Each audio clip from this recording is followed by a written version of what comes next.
open up that Crystal Pepsi and get comfortable. This is Dope Nostalgia.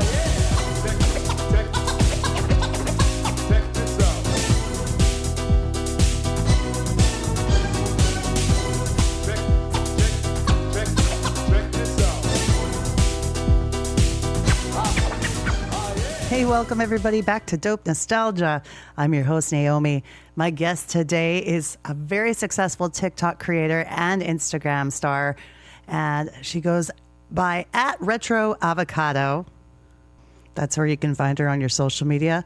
Her name is Janine DeMichael Baggett, and she's a special guest today talking with me about Stacie Orrico, who was a big star in the 90s, especially in Christian music, but then she did cross over into mainstream pop and hit the charts.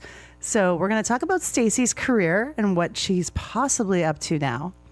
But as well, I just want to take a moment to thank the people who play this show. No More Games Radio, you can check them out at nomoregamesradio.com. They've been carrying Dope Nostalgia now since almost the very beginning. So big shout out, big love to the ladies at No More Games Radio. Also, shout out to Sound Sugar Radio and all the listeners there as well, based out of Edmonton, Alberta. Thank you so much, Sound Sugar Radio, for carrying Dope Nostalgia on the regular. Now here's a little bit of information about Stacie Orrico. Wikipedia moment. Please bear in mind that Wikipedia is not to be taken as actual 100% fact. Any donkey could edit it at any time. If I'm reading you the artist's bio, that stuff is real truth. Stacie Joy Orrico is an American singer and songwriter. After signing to Forefront Records, Orrico recorded her first album, Genuine, in 2000.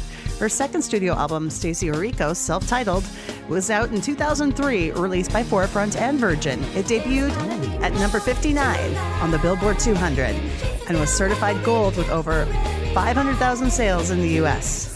The first single, Stuck, reached number 52 on the Billboard Hot 100 and achieved greater success worldwide. Her second single, There's Gotta Be More to Life, peaked at number 30 on the Billboard Hot 100. Her self-titled album has achieved sales worldwide of over 3.5 million, and in 2003, she made her first television appearance as an actress in 2 episodes of American Dreams. Her third album, Beautiful Awakening, came out in 2006, spawning the singles I'm Not Missing You and So Simple. In March 2007, Orrico traveled to South Africa as a volunteer with Cross Cultural Solutions to help children with HIV and AIDS. After several years of dating, Orrico married actor Isaiah Johnson in July 2016. As of 2023, Orrico and Johnson have a son and a daughter. Orrico was one of the founders of The Nile Project, a modern-day artist salon focused on providing women a place for collaborative, feminine ways of healing and creating. What is she up to nowadays? We miss her musically. It's been so long. But luckily, Janine DeMichael Baggett is here with me today. You can find her at RetroAvocado on Instagram and TikTok. You might remember some of her TikToks because they're pretty awesome and really well known. She loves dressing up as the 90s mom, and she does so many great costumes, and we just love her. Welcome, Janine, to Dope Nostalgia. Wow. Janine, welcome to the show. You have done such an amazing job with your Instagram channel. Like, how long have you been doing it? Yeah, how long have you been doing it now? And what inspired you to start making one? Yeah, so I actually started doing this on TikTok, and I really got into it, I would say 2019, I started posting on TikTok. And that's really kind of where everything started. And I started posting kind of nostalgic stuff, and it like really, really took off there. And then, so I actually was like going on there for a while. I mean, probably like a year until I created the Retro Avocado Instagram to go along with it. And it's just been kind of interesting to see, you know, on both platforms, it's like some things really hit on TikTok and, you know, Instagram, it's just like different audiences, right? Like it's interesting how that works. But yeah, so it's been a while actually, but I feel like things have really sort of taken off, I would say in the past year to kind of a new level. and it's been really fun, but I'm just glad that, there are people that appreciate like really obscure niche nostalgic references. Mhm. I have a fun time mining my brain for content. Yeah, I was gonna say, what made you think about doing like this nostalgic road of like, especially I'm really loving like the 90s moms that you do. Yeah. Yeah, that's actually been what's really taken me off, it's been really interesting. But I've always just been a nostalgic person to begin with. Just that's like part of the DNA of who I am. But I think what really kind of helped me in this journey was I've actually been a performer my whole life. I did theater since I was a child. I studied theater in school. And one thing that I really loved about theater was like just as much as I enjoyed the performance aspect, as I loved doing period pieces and like researching like how hyper specific can I get with like the makeup like in this specific year and the Mhm. costuming. Like I always loved that part and kind of creating the vision on stage. And there really wasn't a medium to do that as much for yourself. I guess YouTube was a thing, but YouTube felt like a lot of work, right? So it was like when short Yeah. form video content came out, it was like this fun medium to like really explore that more. And one series that really kind of took off on my TikTok was I kind of went back in time year by year and I like did a specific look and a specific song. And it was like if TikTok existed in, 1998 or whatever. And I started with like 2016 maybe, because that I started this Mhm. in 2021. I was like, okay, 5 years ago. And then I kind of went back year by year and I went all the way to the 60s, which is kind of crazy. So that was a really fun project. But yeah, I think it just kind of stems from just being a really nostalgic person, that theater. And also, times have been hard. And I think there's just something about nostalgia that's like very comforting. And that's the one thing that I get a lot on the 90s mom stuff is people say how comforting it is to them. And it just kind of gives like the warm and fuzzy feelings. Mhm. For someone, maybe they lost their mom. And like that's like an aspect I didn't really think about as much, but it's been really heartwarming, hey, I lost my mom and you remind me of her. And it's like brings back good memories. Or like maybe, hey, I didn't really have, that pleasant of a childhood. And it's kind of like, it's kind of like reliving that almost, which I find really interesting. And I could go down a deep rabbit hole about like psychological Mhm. things going on there, and, I'm doing a lot of, I'm very introspective, doing my own introspection on, my life. And, the 90s were like my peak time. I mean, as a kid, growing up in that era, it was just everything was very pleasant. And I think a lot of people relate, a lot of people, my age, I'm 35. So it's like, Mhm. you have when everything kind of started going downhill after 9/11, it's like we can all relate to that feeling, I think. So it's just kind of nice to look back on and try to almost reframe memories in a way. Mhm. I think it's perfectly said. And like, especially during that time when you started doing your channels too, is like we needed an outlet because we were stuck Yes. inside.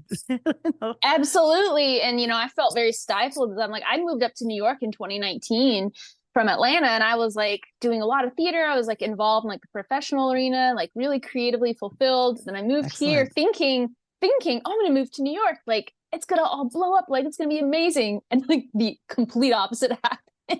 Yeah. And obviously the pandemic. And it was like, wow, I felt like lost at sea and needed something to sort of anchor me creatively. And I'm just very grateful, that these opportunities arrived and on social media. And I've always loved social media as well. It's always been something I've been into. I've been chronically online since, days of AOL. I was always very fascinated by the internet at large. So Mhm. it's always fun to explore that. I know there's a lot of people who consider themselves like social media addicts and whatnot. I think I'll just enjoy social media like you do. I mean, that's part of the fun of doing this show for me is making all the Mm-hmm. posts, you Mm-hmm. know, and getting the reactions or sharing what other people have created on my story to help boost them if I can. Things like that. Like it's just Right, because it's it's fun. social and you can make friends and you can communicate and kind of create a community about what you're doing. And as any type of creator, whether you're doing a podcast as you are, or content, it's all about creating a space kind of in the crazy wild west of the internet. That's like for you to express yourself and for others to, absorb that content and kind of have that exchange. It's very rewarding in many ways, but sometimes it can be stressful. But overall, yeah, it's rewarding. And I applaud anybody who is creating anything, whatever it may be. You did something really exciting lately. You went to the premiere of Damsel for Netflix. Yes, I did. How was that night for you? It was really fun. So going to film premieres has been a new development for me. I went to my very first one in December for Disney Plus, Percy Jackson. And I like that experience because it was like the red carpet and everything. I'm telling you, like the most out of body experience I've ever had, one of them. And, it's so much fun. And then the Damsel one as well, like with Netflix. It was really cool. I mean, it's just cool. I mean, I've dreamed of going to movie premieres. I mean, I grew up wanting to be an actor. So it's hilarious that it's like a very full circle moment, that doing content creation has kind of given me these cool opportunities. I would have never thought that in a million years, so it's cool, but it's like a PR thing, they invite influencers and that's kind of the thing. I get people like, why are you here? Like, what are you doing? Like, whatever. It's just it's the modern world. That's how the modern world is. But I'm very grateful, to experience that. And it's very fun. And I've always loved, and part of the fun of that is crafting a look and what's the makeup gonna be. And I've always like dreamed Dressing about up. Doing that. It's so fun. That's one of the funnest parts to me. And then hope, just making sure I don't look like a fool on the carpet. Because I'm like, oh God, what am I doing here? I literally just do weird videos online. Like, what is my life? But, I'm trying to not, be critical of myself and like embrace things like, hey, I've done I've really worked really hard over the past 5 years, I guess, to, kind of create something. And the fact that it has turned into something that's giving me cool opportunities as well in the entertainment space, which is a space I would love to ultimately be in. I'm currently in a sketch comedy class. I'd love to write my own material one day, but it's very rewarding and it feels very empowering, especially coming as an actor where you feel you're at the mercy of a director, like, please cast me, go auditions are grueling and, it's really tough. So being able to, create your own opportunities and work with brands that, maybe instead of being cast in a commercial, it's like, I'm casting myself for this brand and I'm creative directing it and I'm doing the hair and makeup and I'm doing everything and I'm a control freak. So I love that. So it's freeing and rewarding and very cool. So I'm grateful for all the things. That's incredible. Like, I think you'd be in the same mindset. Sorry. I think you'd be in the same mindset that a lot of us would be in that situation when you're doing red carpets and stuff too. Like, so I think you pulled it off wonderfully and you looked Thank great. you. So I appreciate it. of course. Yeah, and I'd love to do more. So, it was cool. It's like Millie Bobby Brown's just like chilling, around there. Hey, did you get to see the Bon Jovis? Yeah, they were milling about, but it's like in those situations too, like you're just like trying to play cool, right? Like I'm not going to be like, oh, hey, like let me take a picture or something. So no, it's like a weird environment. You're not going to be doing that. I mean, some people may, but it's all very strange. It's all very strange. I'm a big fan of Millie. Like I'm a big Stranger Things fan since season 1. So it's been cool to watch her career evolve too. But at the end of the day, everyone's just kind of she's just creating things, doing their thing, and everybody's just at a different level. So, yeah. One of the recent videos you posted brought me back to the Carmen Electra Fit to Strip videos. Yeah. Because I was so convinced that this was going to help me in every aspect of life. I swear, getting that. Right. I was revisiting that. Was actually an old video that I kind of dug out of the depths and Yeah. reposted. And yeah, it was like when I initially made that and was like researching it all, it's like I remembered it. I didn't have it personally, but like I remembered like the infomercials for it and how silly it Mm. was. And I'm like, I'm sure that some of the videos like actually were a good workout, but like the one that I posted, it she's just like, now walk 1, 2, 3, and it's just funny.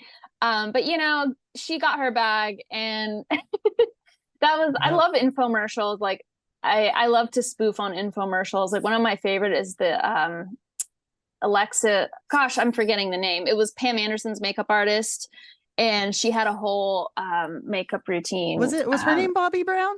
No, it wasn't Bobby Brown. That was a different girl. Gosh, hold on, I have to look it up Sure, no problem. because what was her name? Alexis Vogel. That was it.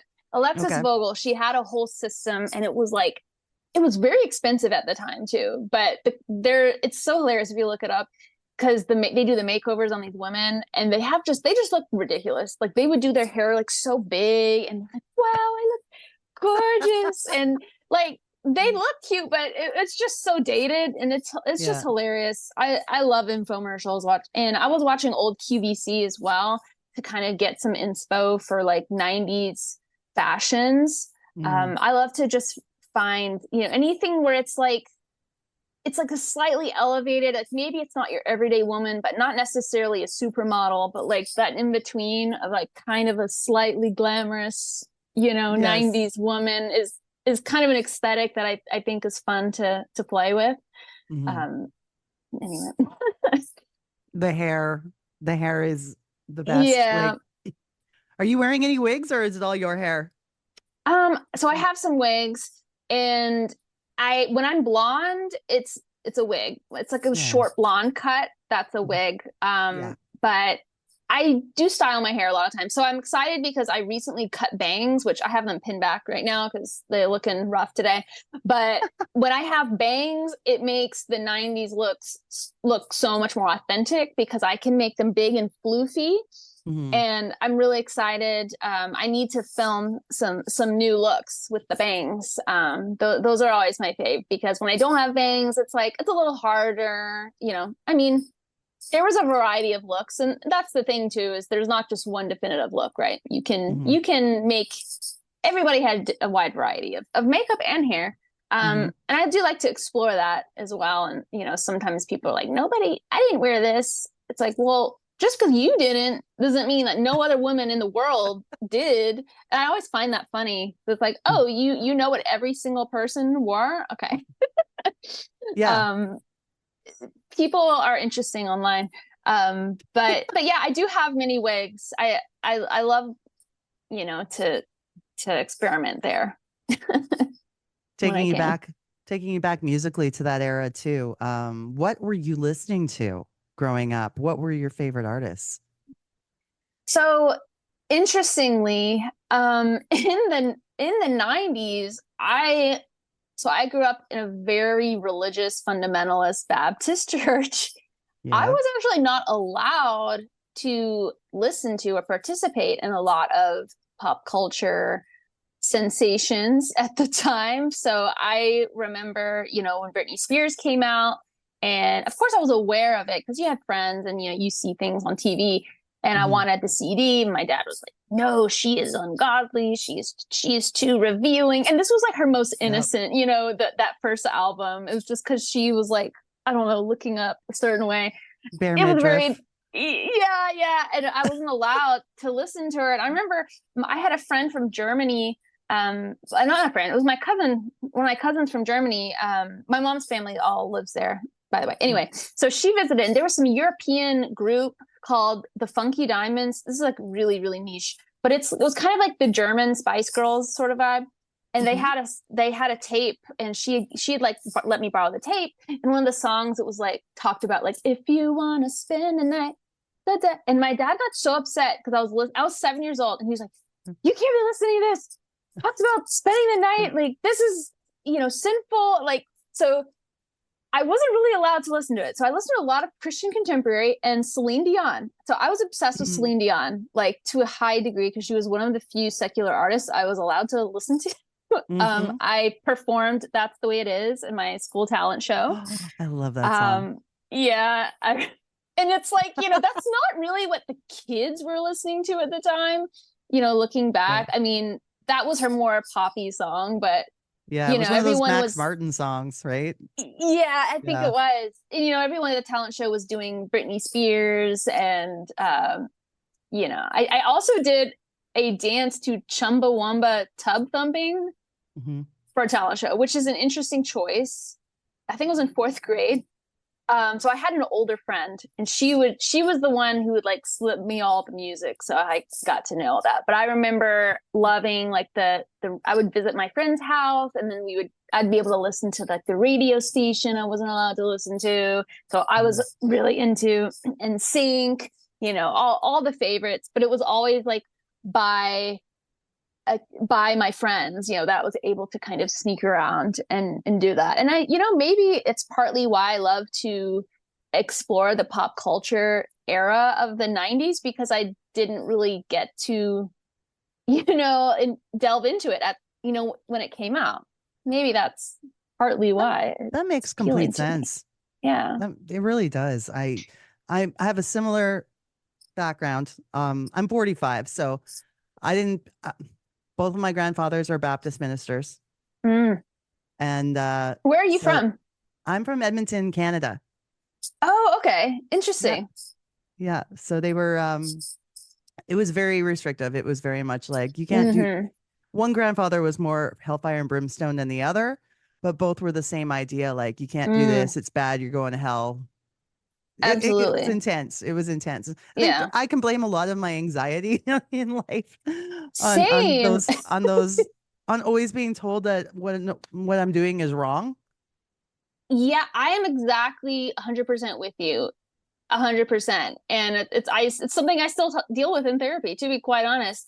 I have like a major fear of being wrong and doing the wrong thing. And it's like that guilt, I was always a teacher's pet as a kid too. And like had to be like, get the best grades, do everything right.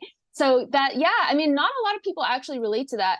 And I live in New York now, but I grew up in the deep South, in Georgia. And so it's interesting to me because I don't really have a concept of Canada, but I feel like that's very similar to like the Southern sort of Baptist. Whereas here in New York, like when I talk to people there, especially people that are from here, like they don't really know what I'm talking about. They're like, what? It's not as prevalent here. So I find that interesting, I guess, I don't know if that was a more rural sort of area. I know nothing about Canada. Like I'm completely. This province I'm in is what's called the Texas of Canada. Okay. So we definitely would be the Bible Belt in all right. Canada. Yep. But you got it. I think that it was just, there was so much fear brought into it that's absolutely. And now when I look at things as an adult, I'm a Christian. I'm still a Christian. I'm still a believer. But it's not as much about fear for me as it is just love and joy. And, I'm not as scared. Right. But anyways, I figured that's something you and I have in common, that we helps to understand where we're coming from when we talk about this artist too, that we're going to talk about today, Stacie Orrico. Now she came out in the very early 2000s, and I remember I was kind of she was like my Amy Grant. Yeah, because Amy Grant was more who was hot or in the Christian field at that time in my life. And then when she put out her first secular album, Heart in Motion, I'll know a lot of the Christian community went kind of crazy, where they were like, oh yeah, they start, if anyone puts out secular music, they start questioning their faith, which is completely unfair. It is. Yeah. It's like you experience a life in addition to what your faith is. It's like you can't have a life, but that was very big, especially as a woman. I think that's part of it too. That's true too. I don't know if the guys got, I'd have to ask some male Christian artists, but I wonder if they got it as badly. Maybe, but I doubt it. I mean, I will say my church was extremely patriarchal, and it was like, if anyone was going to have bear the brunt of anything, it was always the women. It's like the men got away with everything, and the women had to, repent in front of the church, and the women had to be judged, and the men kind of just got off scot-free. That was my experience. So I think that in that industry, it's, and then the women always get ultra criticized, because I remember, you remember Zoe Girl too? Like they were like a pop group. They were like 3 girls. They were really popular around that time. But like I remember in Stacie Orrico specifically, the Genuine, I don't know why I'm saying genuine, like the artist Genuine, because she sings it. She's like genuine. Yeah. Anyway, I remember like specifically people freaking out about that music video because she was like dancing, and she had a tank top on, and it's like maybe there was a split second where it lifted and you could see a centimeter of her belly, and it was like the worst thing you could ever do, in your life situation. And it's like, okay, like, is this really like that bad? And I was looking at YouTube videos kind of in preparation for this, and there was an awards performance that she did on the Dove Awards, which is kind of, like the Christian awards. Yep. And it's actually so funny to watch, like the dance, like the choreography, because they're trying so hard to like not move their hips, right? It's like it's so robotic. It's so stiff because like normally like in a dance like that, you're kind of swaying, you're moving your hips a little bit, but you can't have any gyrations. You can't have that. So it's actually funny to watch that, like looking back, because it's so stiff. They were trying really hard. They got to keep it holy. You got to keep it holy, And it's not even a sexual movement. It's just part of moving your body, like in general. Right. Yeah. But there's that judgment and there's that shame, that's the thing. Okay, and she'd never hear the end of it. Yeah. And it was already bad, but my church was so kind of intense that they didn't even really like you listening to Christian contemporary at all. Like in that church, it was like we had piano music and hymns. I get it. My grandma, pretty much it. She's like, anything with a beat, she's like, you shouldn't be listening to. The beat, the same, I swear. Like, do you know like what was specific? Like, because Baptists even have their own, like there's Southern Baptist, there's you might have been independent fundamental Baptist, just like I was, because I swear that's like the exact same terminology they used. Yeah, my grandma would compare it to, she would call dancing and anything, listening to any music with a beat, like heathenistic, basically. And it never made sense to me. I tried to correlate it in my brain. I'm like, why do I love this music so much? Why do I love the beat? Is there something wrong with me? No, I don't think there's anything wrong with me. I said, what's wrong with it? Listen to the lyrics. It's not telling me anything bad. It's like, and we're talking about like Amy Grant. She couldn't even handle that. So I just, it's interesting. And this is no disrespect to my deceased grandparents. I love them very much, but it was just, it always felt very stifled to the point where I felt like I couldn't really tell them who I was and who I wanted to be, because I wanted to be a singer and a musician. But I couldn't really talk to them about it. They're always asking, what's going on in your life? And it's like, I can't tell you. Because But anyway. And no, this is not about me, but I feel like we're having a little therapy together. No, I'd love to hear it, because it's so rare that people actually understand what I'm talking about. So you get it. And they were like very against drums, anything. Yeah. It was like the beat. And like, we even had choir music that was like, this was so gospel-y choir, like sanitized. And there were some songs that we all wanted to sing. I was in the church choir. I was also a singer, and so I do a lot of musical theater as well. So we share that. But anyway, so we would all love this music, and we'd be like, oh, we want to do this song. And we're like, no, it's got a little too much rhythm. It's like, what do you think people are going to do? Get up out of their seat and start twerking? Like, what is going to happen? Like, people want, like, you want to feel some joy. Like, they would just want to do the same tired songs, and everyone's like lifelessly singing. And it's like, y'all, like, you can loosen up a little bit. Like, come on. So it's interesting. People don't get it if we're not raised in that, though.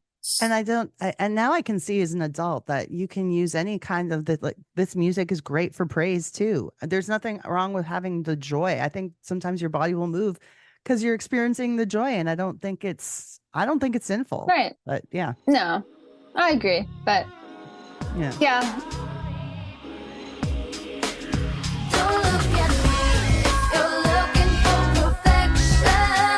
Don't look at me, I will only let you down. I'll do my best to point you in the right direction. But don't look at me, no, no, no. Don't look at me, look at him. Sometimes I have a fear that you will see your mirror and get the thought that it's the main attraction. But all that you detect is just what I reflect of the object of my own affection. I'll lead you. He'll give you everything you need. Don't look at me if you're looking for. After these messages, we'll be right back. Hey, friends. I kind of miss getting those messages on my answering machine like we used to back in the day.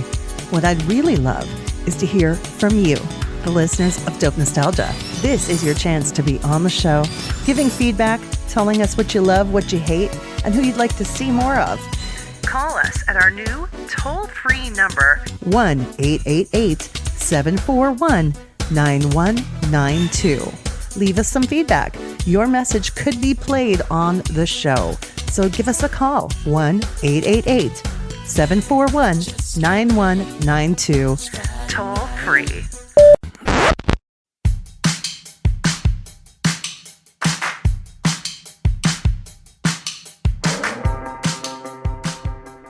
Hello! Live Through That is back for another season, and what a great season of stories we've got planned for you.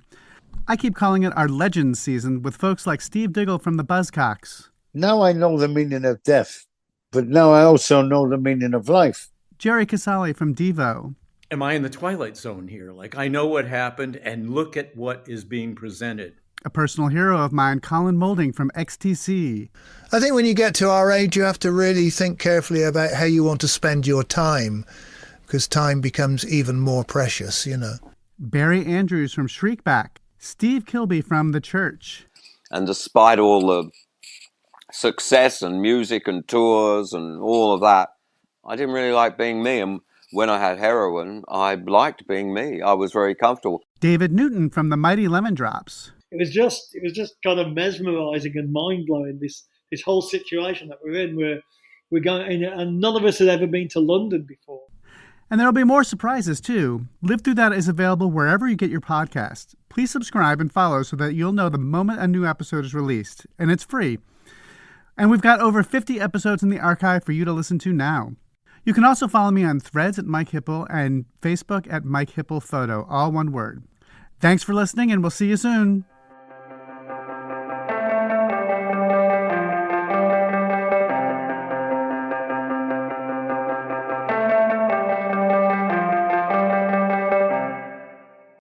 Did I forget to invite you to the pool party? Well, maybe next year. On those occasions when you need to make a big splash, there's the Super Soaker 100. It has a powerful air pressure system, Oh, Buffy! a range of up to 60 feet, and a drenching spray. The Super Soaker 100. It's a water gun of a higher caliber. Also the 50, or the ultimate, the 200.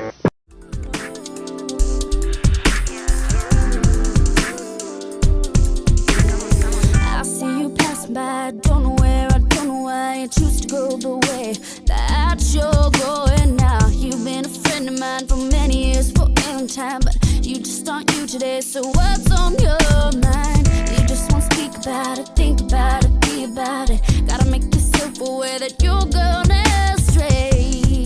You're trying so hard to fit in. What you need is something genuine. What you want is something real. What you need is something truthful. I know you do. I know you do. I know you do. Because I need it too. What you want? There's a lot of artists. I played the tapes over and over. we had gotten, actually it was CDs by that point, but there was like some kind of promo where you could get like 20 CDs for $1 or something. It was some like Hell ads in yeah. the magazine. Yeah. And I remember like, I think they're like, all right, knock yourself out. And I got like so many, like Avalon, Rachel Lampa, Jackie Velasquez, Stephen Curtis Chapman, all, I would get like so I had like a big collection of all the contemporary Christian artists. And some of the production still slaps, I'm not gonna lie, like on some of them, on that early 2000s, like late 90s, early 2000s era. But I love that production, in all artists. I wish that we would like bring some of that back a little more, which I think people try to, but I feel like it was just an interesting production style. But I guess it had its time. We're gonna move on. Well, that's one thing about Stacie's music, is that she was definitely ushering in a new type of sound in Christian music. I think that, I don't know if it was her record label or what, or herself positioning her to be like the Christian music Britney. Exactly. But that was the impression I got from watching her at the Dove Awards. Yeah, I definitely feel like that in that time, it's like every record label was trying to replicate Britney's success in some capacity. And they're like, who's our Britney? She was theirs, you definitely got those vibes from the get-go. And she was pretty successful in being the Christian, Britney, I think. And she had a similar voice. I mean, she has similar sort of intonations in the way she's like, the baby voice a little bit, or like, the way she shapes her words and such. But I love her voice. It's really pretty. Yeah. It's really pretty. She's got a lot of good technique. And I recently saw on Instagram, this happened back in 2020, but it was her and Tori Kelly. Oh, really? Yeah, where they were like singing to More to Life together, like taking turns. I haven't seen that. Yeah, it's really cool. And hearing both of them and the way they sing very similarly. And yeah, I could see that. Yeah, I really like that.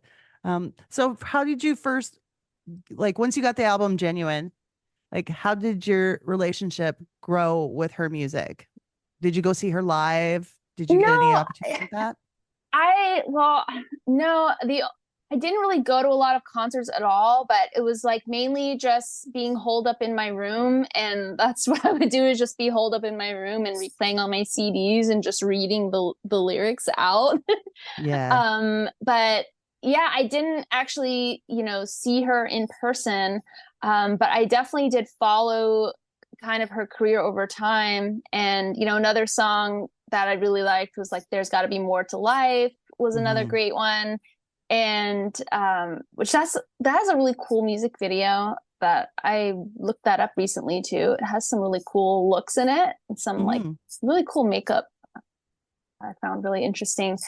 But yeah, I mean, I don't think there was really any artist that I was really able to be that fully in depth on, but I do feel like she was very, like, I remember being in a Lifeway Christian store and seeing, like, they would play like the music videos on the screens, and I was like very enamored by her, because I was like, oh, I wasn't allowed to listen to Britney, but because, so their marketing worked on me, because I wanted to listen to Britney, and I loved like the bright colors, and it was just different. It felt cool, whereas my church was very uncool. So I felt, a lot of people probably could relate to that. And I'd love to go to the music stores and, watch their little videos and, preview everything in the store. That's a lost art. It's something we don't really have anymore these days. Listening to the CDs in the store. It's like, ooh, like a preview. That's like the only way, and we, I think my first concert was For Him. Do you remember For Him? Yes. That was my first concert. Was it at a church? I think so. Yeah, I was at a church. Yeah. We played that tape out too. But yeah, also I feel like Stacie was a little risque for me to have been able to allow to even go see. So it was a little more, she was just palatable enough to be allowed to listen to, but not to go see. Would have been a bad influence on me. But that first album really cemented her in the Christian a music marketplace. She was only 14 when she recorded it.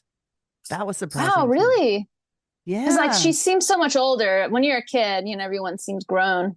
But yeah, I didn't realize how young she was at the time. So that's in 2000. And then I mean, she wasn't even really, she was like barely maybe 18 when her self-titled album came out in 2003. And that was the one that was considered more secular, but it was still kind of owned by the Christian community too, because of songs like There's Got to Be More to Life. Right.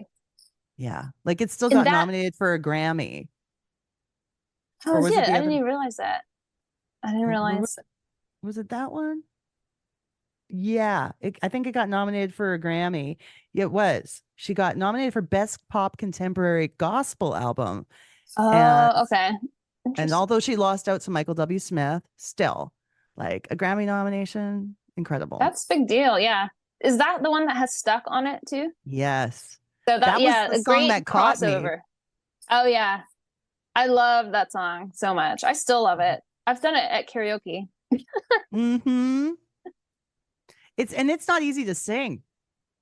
And I learned that when I did it at karaoke.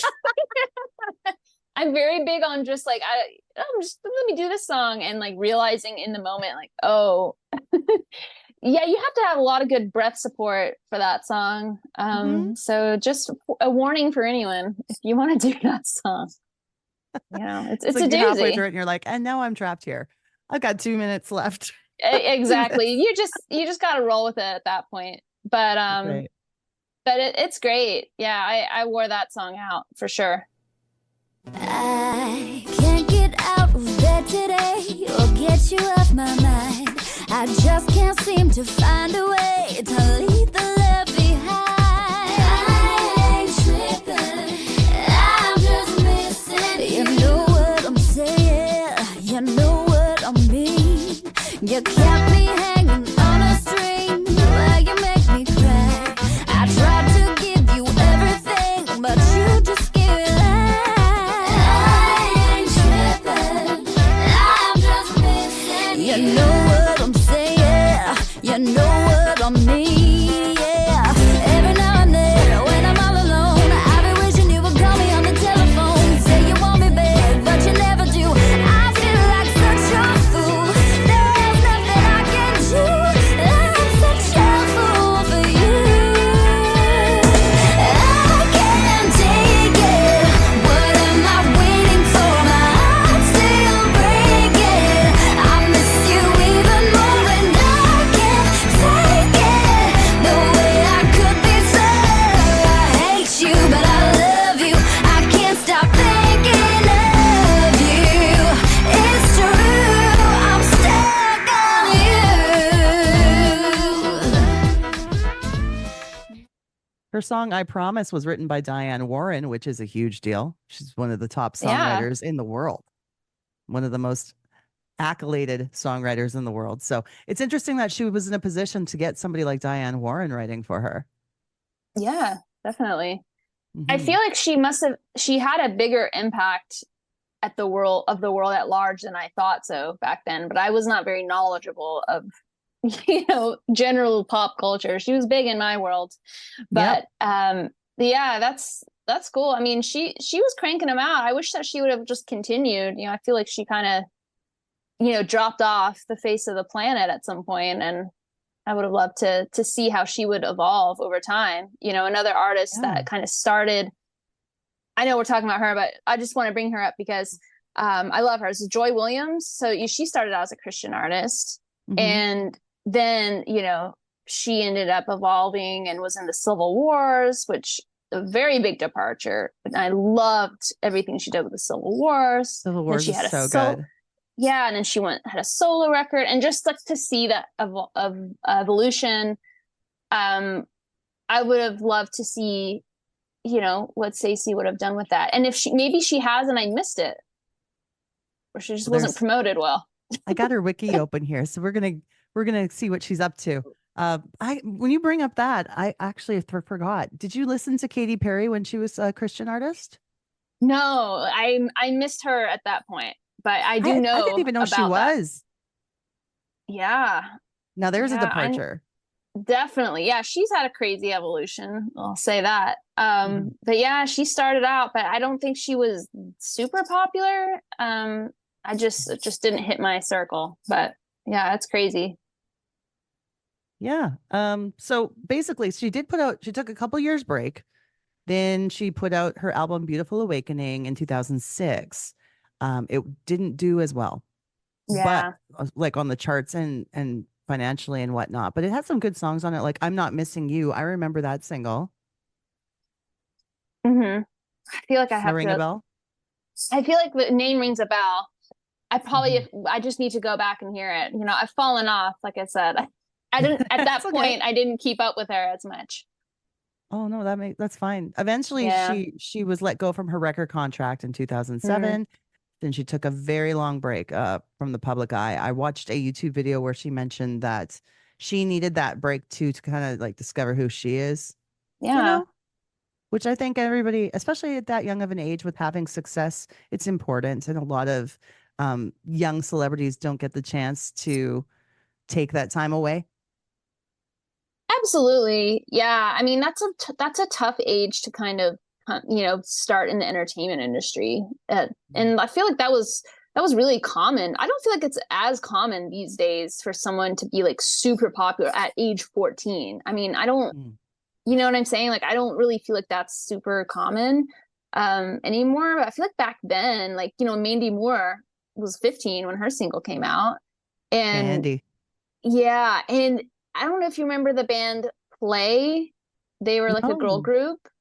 And literally one of the girls in that group was like 11. And I'm watching the music video for that. And it's like, it's actually creepy. It's like, you don't need to be singing about boys. Like, go play Foursquare. I don't know. Go do something, but I think it's good for Stacie for taking some time off. I mean, I'm sure that's gotta feel crazy. And I'm sure that it was really tough for her too, having grown up in that environment too, of like feeling like everyone's coming at you, when she did transition to more of a secular sound, that sort of shaming that she probably felt.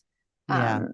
That's had to have been really rough. I know that would have been really rough for me. And, I experienced I won't get into it, but I've experienced things on that level, after the fact, after I went to school for theater and this and that. And, people didn't really love that, that aspect. And it's like that feeling of doing something wrong, of like, maybe I am wrong. Maybe, I should have stayed in church and then this and that. But I'm sure that had to have been rough for her. So it was probably good because it could have turned out, a different way.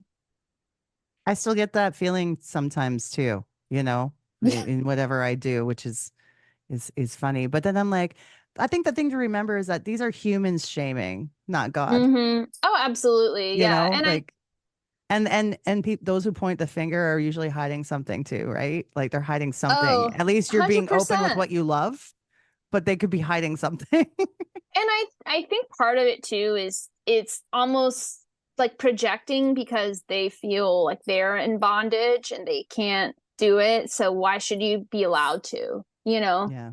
And because if you can make your own path and seek something that feels right for you, and they feel like they can't, like the way that I used to feel like I couldn't, but somehow did break out. Like a lot of people don't break out from that mentality and they're still in that. And so it's like they feel, it's kind of just a misplaced, anger, I think.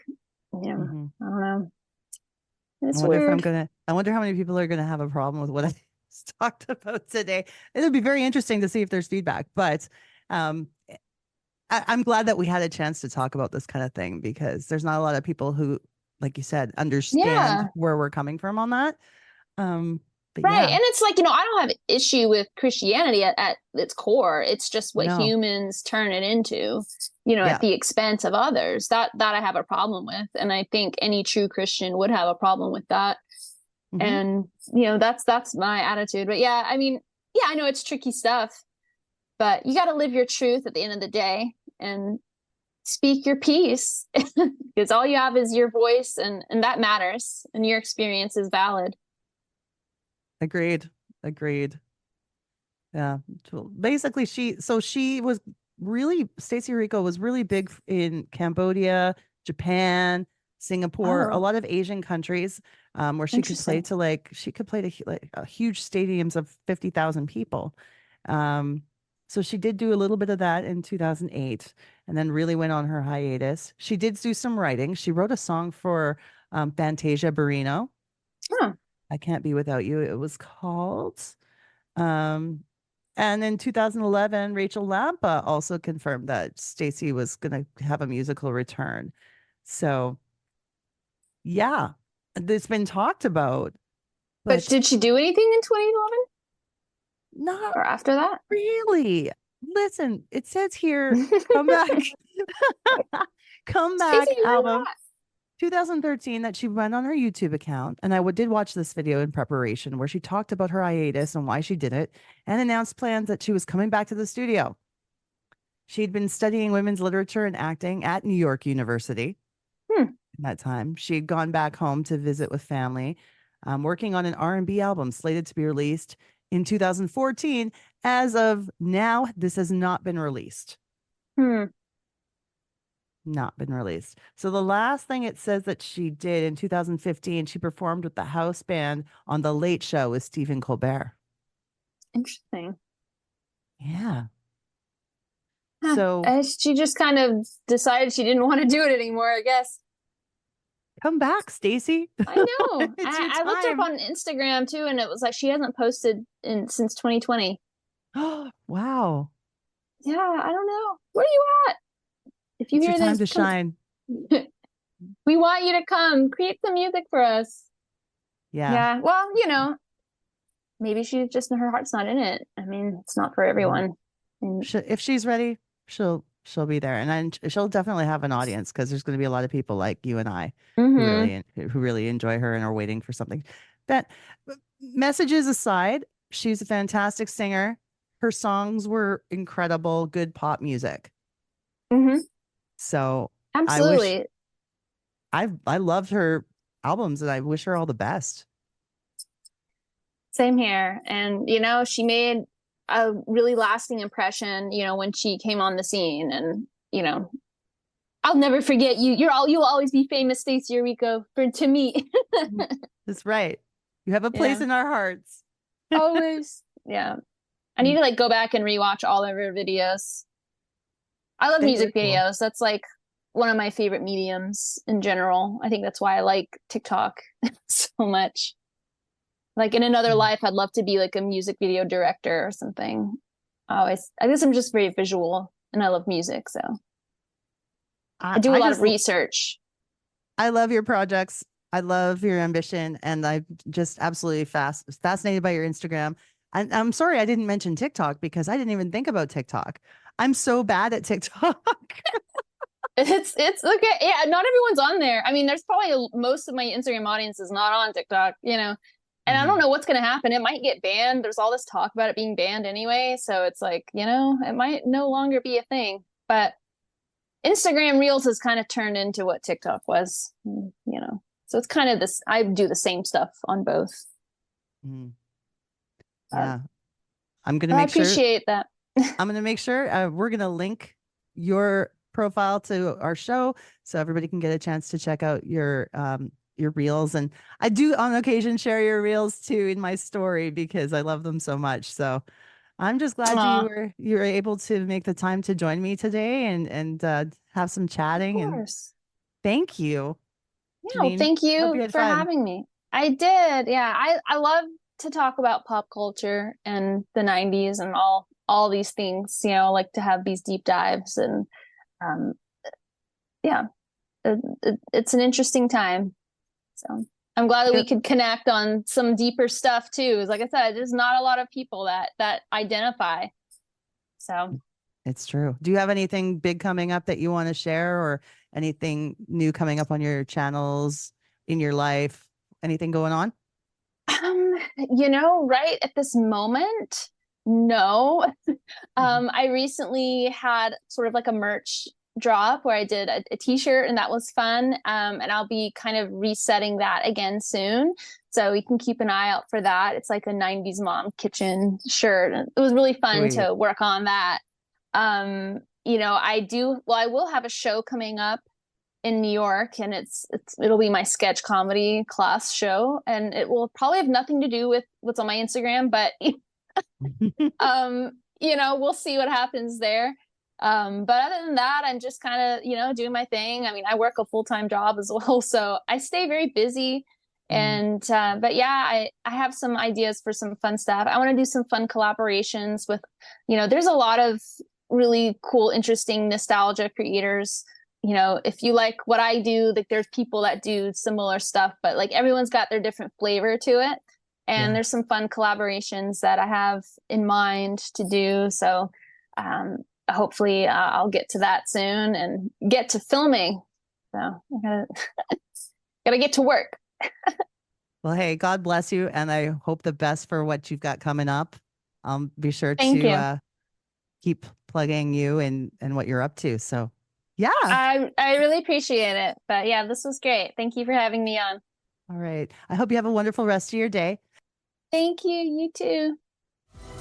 Social media, yeah, we've got it. Send us an email, dopenostalgiapodcast@gmail.com. Twitter, nostalgia dope. Or on Insta, dope_nostalgia.